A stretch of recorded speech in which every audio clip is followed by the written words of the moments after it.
सुश्रुत उत्तरतंत्र अध्याय 3 सुश्रुताचार्यांनी या अध्यायामध्ये वर्तमगत रोगांचे वर्णन केलेले आहे।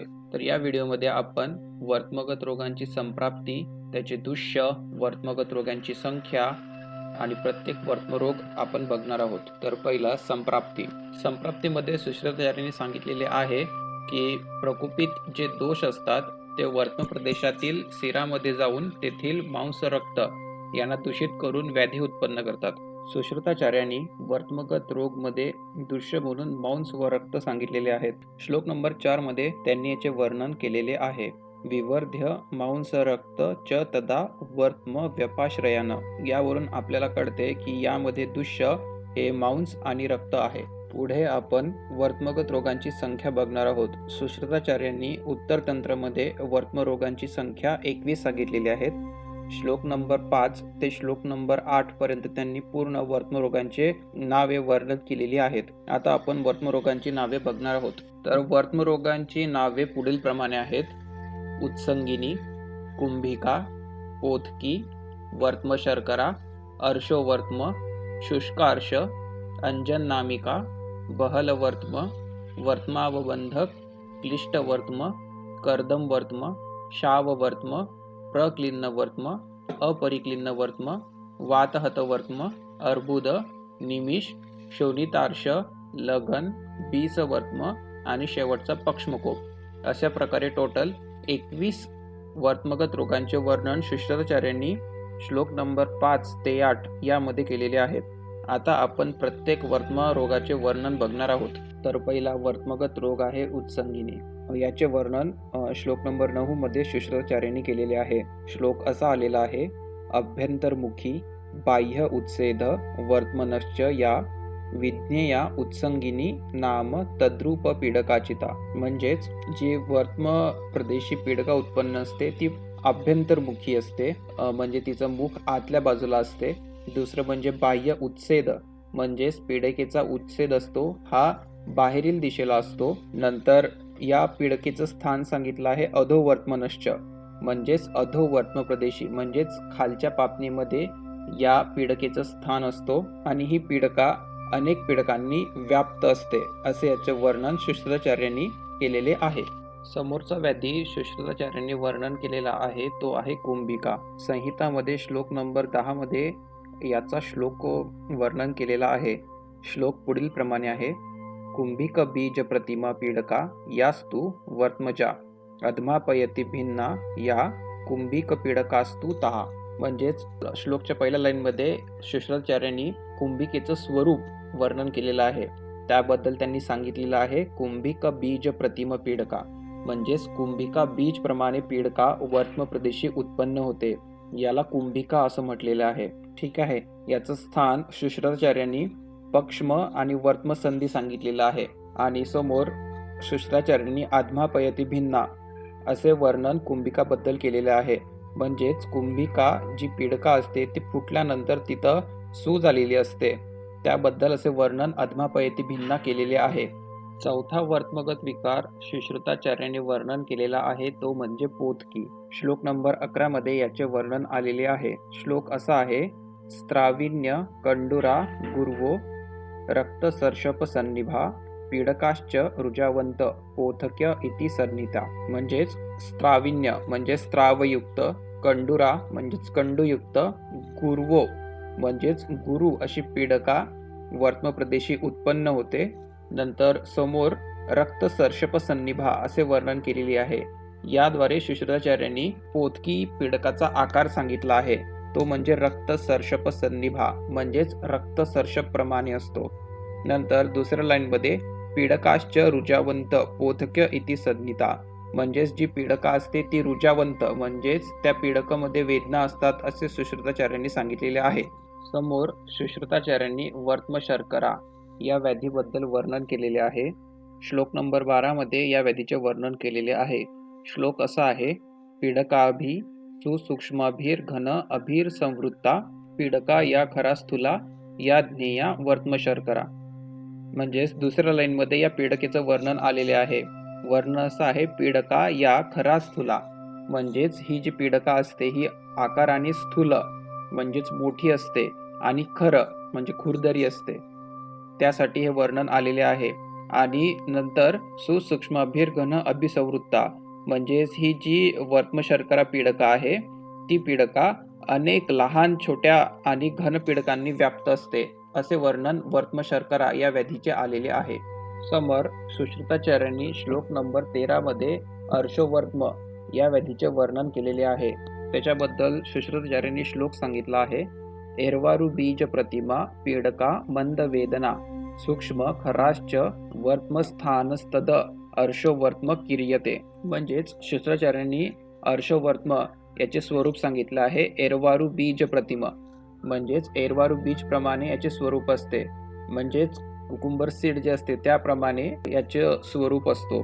नंतर समोर अजून वर्णन करताना ही जी पीडका आहे ही मंद वेदनायुक्त असते, नंतर सूक्ष्म असते म्हणजेच आकाराने लहान, आणि खराश्च म्हणजे स्पर्शास खरं असते, असे याचे वर्णन केलेले आहे. पुढील श्लोकमध्ये सुश्रुताचार्यांनी शुष्कार्श या व्याधीबद्दल वर्णन दिलेले आहे. त्याच्याबद्दल त्यांनी सांगितलेले आहे. दीर्घ अंकुर खर स्तब्ध दारुणो वर्त्मसंभव व्याधिरेश समाख्यात शुष्कार्श इति सर्णितः. म्हणजेच दीर्घ अंकुरयुक्त म्हणजेच लांब अंकुरयुक्त ही पीडका असते. नंतर खर म्हणजे स्पर्शास खर, स्तब्ध आणि दारुण म्हणजेच दृढ व अति कष्टकर अशी पीडका उत्पन्न होते, त्याला शुष्कार्श असे म्हणतात. ठीक आहे. लांब अंकुरयुक्त खर दृढ आणि अति कष्टकर पीडका वर्त्मप्रदेशी उत्पन्न होते, त्याला शुष्कार्श असे म्हणतात. श्लोक नंबर 15 मध्ये सुश्रुताचार्यांनी अंजननामिका या व्याधीबद्दल वर्णन केलेले आहे. त्यांनी सांगितलेले आहे की दाह तोदवती ताम्र पीडका वर्त्मसंभवा मृद्वी मंदरुजा सूक्ष्म ज्ञेया अंजननामिका. म्हणजेच दाह तोदवती म्हणजेच दाह व तोदयुक्त, ताम्रा म्हणजेच ताम्रवर्णी.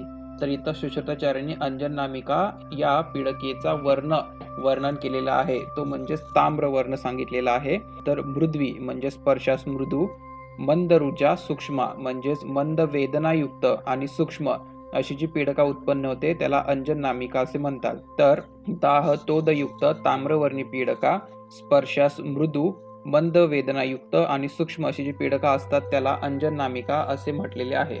समोर सुश्रुताचार्यांनी बहलवर्त्म या व्याधीबद्दल वर्णन केलेले आहे. त्यामध्ये त्यांनी सांगितलेले आहे की वर्त्मोपचीयते यस्य पीडकाभि समन्ततः सवर्णाभि समाभिश्च विद्यात बहलवर्त्म ततः.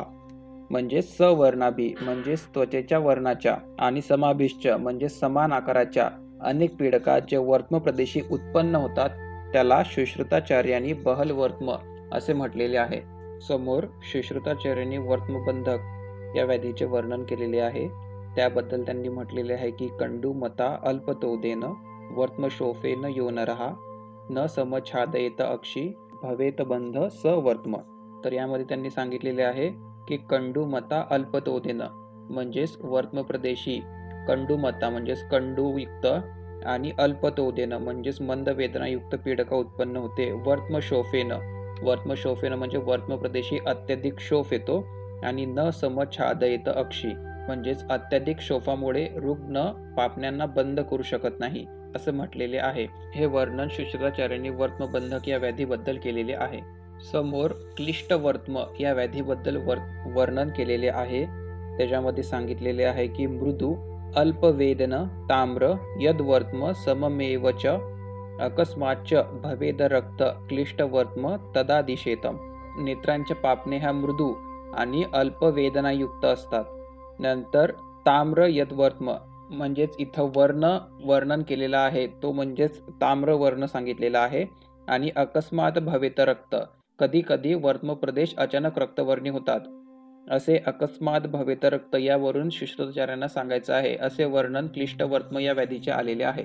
समोर सुश्रुताचार्यांनी कर्दमवर्त्म या व्याधीचे वर्णन केलेले आहे. त्यामध्ये सांगितलेले आहे की क्लिष्ट पुनः पित्तयुक्त विदहे शोणितम यदा तदा क्लिन्नत्वम आपन्नम उच्यते वर्त्मकर्दम.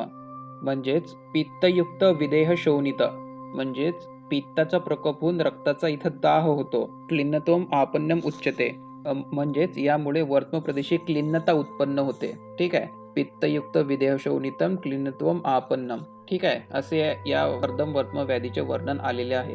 समोर सुश्रुताचार्यांनी शाववर्त्म या व्याधीचे वर्णन केलेले आहे. त्याबद्दल त्यांनी सांगितलेले आहे की यद्वर्त्म बाह्यतो अंतश्च शाव शून सवेदनम दाह कंडू परिक्लेदी शाववर्त्मेती तमः. म्हणजेच बाह्य अंतोश्च शाव म्हणजेच पापण्यांचा वर्ण हा आतून आणि बाहेरून सुद्धा शाववर्णी होतो. नंतर शून म्हणजेच त्यामध्ये सुजन असते. सवेदनम म्हणजेच वेदना असतात. दाह म्हणजेच दाहयुक्त असते. कंडू तिथं कंडू असतो आणि परिक्लेदी म्हणजेच तिथं क्लेद उत्पन्न होतो. असे वर्णन शाववर्त्म या व्याधीचे आलेले आहे. समोर सुश्रुताचार्यांनी प्रक्लिन्नवर्त्म या व्याधीचे वर्णन केलेले आहे. त्यामध्ये सांगितलेले आहे की अरुज बाह्यता शूनम अंतक्लिन्न स्त्रवत्यपि कंडू निस्तोद भूयिष्टम क्लिन्नवर्त्म तदुच्यते. म्हणजेच अरुज बाह्यता शून म्हणजेच पापण्यांना बाहेरून वेदनारहित सूज येते. अंतक्लिन्न व आतमधून ते क्लिन्न असतात. तसेच स्त्रवत्यपि त्यामध्ये स्त्राव असतो. कंडू निस्तोद म्हणजे त्यामध्ये कंडू आणि तोदवत वेदना असतात. अशी जी व्याधी आहे त्याला सुश्रुताचार्यांनी प्रक्लिन्नवर्त्म असे म्हटलेले आहे. आता समोर अपरिक्लिन्न या व्याधीचे वर्णन आलेले आहे. त्याबद्दल सांगितलेले आहे की यस्य धौतानि धौतानि संबंधते पुनः पुनः वर्तमान्य अपरिपक्वानि विद्यात क्लिन्नवर्त्म ततः. म्हणजेच यस्य धौतानि धौतानि संबंधते पुन्हा पुन्हा म्हणजेच पापण्या वारंवार धुवून सुद्धा त्या पुन्हा एकमेकांना चिकटतात. वर्तमास्य अपरिपक्वानी अपरिपक्वानी म्हणजेच तिथे पाक अनुपस्थित होतो. अशा व्याधीला अपरिक्लिन्नवर्त्म असे म्हटलेले आहे. समोर वातहतवर्त्म या व्याधीचे वर्णन केलेले आहे. याबद्दल सांगितलेले आहे विमुक्त संधी निश्चेष्ट वर्त्म यस्य न मिल्यते यद वातहत विद्यात सरुज यद वारुजम. म्हणजेच विमुक्त संधी म्हणजेच पापण्या आपल्या संधीपासून मुक्त होतात. निश्चेष्ट म्हणजेच पापण्या चेष्टा करू शकत नाहीत, त्या गतिरहित होतात. वर्त्म यस्य न मिल्यते म्हणजेच वर्त्म एकमेकांना जोडता येत नाहीत म्हणजेच पापण्या बंद करता येत नाहीत. आणि सर्वात शेवटी सांगितलेलं आहे सरुज यदी वा अरुजम म्हणजेच हा विकार वेदनायुक्त किंवा वेदनारहित असू शकतो. समोर अर्बुद या व्याधीचे वर्णन आलेले आहे. वर्त्म अंतरस्थ विषमग्रंथीभूतम अवेदनम विज्ञेय अर्बुद पुंसाम सरक्त अवलंबितम. म्हणजेच वर्त्माच्या अभ्यंतर प्रदेशी विषम आकाराची ग्रंथीप्रमाणे सूज उत्पन्न होते. समोर अवेदनम म्हणजेच ही जी सूज असते किंवा हा जो अर्बुद विकार असतो हा वेदनारहित असतो. तसेच सर्वात शेवटी सांगितलं आहे की सरक्त म्हणजेच या व्याधीमध्ये जो वर्ण असतो तो सरक्त म्हणजेच रक्तवर्णी होतो. आणि अवलंबितम म्हणजेच ही जी ग्रंथीभूत सूज असते ही पापण्यांना लटकत राहते. याला वर्त्म अर्बुद असे म्हटलेले आहे. समोर निमिष या व्याधीबद्दल वर्णन आलेले आहे. त्यामध्ये सांगितलेले आहे की निमेषिनी शिरा वायू प्रविष्टो वर्त्म संश्रया चालयत्य अतिवर्त्मानी निमेष सगदोमता. म्हणजेच निमेष उन्मेषसाठी कारणीभूत असणाऱ्या शिरा असतात त्यामध्ये वायू प्रकुपित होतो.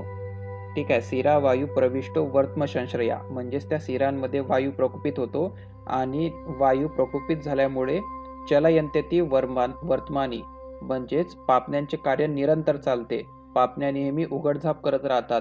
अशा या व्याधीला सुश्रुताचार्यांनी निमिष असे म्हटलेले आहे. समोर शोणितार्ष या व्याधीबद्दल वर्णन आलेले आहे. छिन्ना छिन्न विवर्धन्ते वर्त्मस्था मृदवो अंकुरा दाह कंडू रुजो पेतास्ते अर्ष शोणित संभवा. म्हणजेच वर्त्म प्रदेशी मृदो अंकुरा म्हणजेच पापणीच्या आतल्या बाजूस मृदू अंकुर उत्पन्न होतात. ठीक आहे. त्यामध्ये दाह कंडू आणि रुजा उत्पन्न असते आणि ते जे अंकुर असतात त्यांचे छेदन केले असता ते पुन्हा उत्पन्न होतात. ठीक आहे. छिन्न छिन्न विवर्धिते म्हणजेच त्यांचे छेदन केले असता ते पुन्हा वाढतात. असे वर्णन शोणितार्ष या व्याधीबद्दल आलेले आहे. समोर लगन या व्याधीबद्दल वर्णन आलेले आहे. त्यामध्ये सांगितलेले आहे की अपाक कठीण स्थूलो ग्रंथीर्वर्त्म भवो अरुजा सकंडू पिछिल कोल प्रमाणो लगनस्तु सहा. म्हणजेच वर्त्म प्रदेशी अपाक म्हणजेच न पिकणारी, कठीण म्हणजे स्पर्शास कठीण आणि स्थूल म्हणजेच मोठी अशी ग्रंथी उत्पन्न होते. ठीक आहे. त्यामध्ये अल्प वेदना असतात असे वर्णन आलेले आहे. समोर सकंडू आणि पिच्छिल म्हणजेच ती जी ग्रंथी असते ती कंडयुक्त व पिच्छिल म्हणजे चिकट अशी असते आणि समोर कोल प्रमाणे म्हणजेच त्या ग्रंथीचा आकार जो असतो तो कोल प्रमाण म्हणजेच बोरा एवढा असतो असे वर्णन लगन या व्याधीचे आलेले आहे. समोर बीसवर्त्म या व्याधीचे वर्णन आलेले आहे. त्यामध्ये सांगितलेलं आहे की शून म्हणजेच पापण्यामध्ये सूज उत्पन्न होते. बहुर्भी सूक्ष्म छिद्रे म्हणजेच त्यामध्ये अनेक छिद्र असतात. शून यद्वर्त्म बहुबी सूक्ष्म छिद्रे समन्वितम बीसम अंतर्जल इव बीसवर्त्मे इति त मतम म्हणजेच शून म्हणजेच पापण्यांच्या प्रदेशी सूज, बहुबी सूक्ष्म छिद्रे म्हणजेच अनेक छिद्र असतात. ज्या प्रकारे बीस अंतर्जल म्हणजेच ज्या प्रकारे पाणीच्या आतमध्ये जे कमळाचं देठ असते त्याला ज्याप्रमाणे छिद्र असतात त्याप्रमाणे छिद्र पापण्यामध्ये बघायला दिसतात असे वर्णन बीसवर्त्म या व्याधीचे आलेले आहे. समोर पक्ष्मकोप या व्याधीचे वर्णन आलेले आहे. त्याबद्दल म्हटलेलं आहे की दोष पक्ष्माशयगता तीक्ष्ण अग्राणी खरानीच म्हणजेच प्रकोपित दोष पक्ष्म प्रदेशी जाऊन त्यांच्या अग्रभागाला तीक्ष्ण व खरखरीत करतात.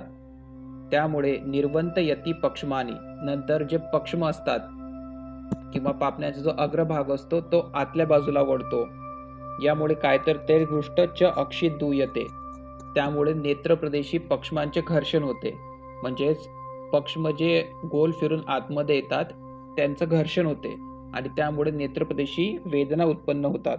उद्धृते द्रुते शांती म्हणजेच पक्ष्मांना उपटून काढले असता नेत्राला शांती प्राप्त होते असे याद्वारे सांगायचं आहे. आणि समोर एक वेगळं लक्षण सांगितलेलं आहे की वात आतप अनलद्वेषी म्हणजेच या विकारमध्ये नेत्रांना तेज, हवा, सूर्यप्रकाश, अग्निताप सहन होत नाही असे वर्णन पक्ष्मकोप या व्याधीचे आलेले आहे.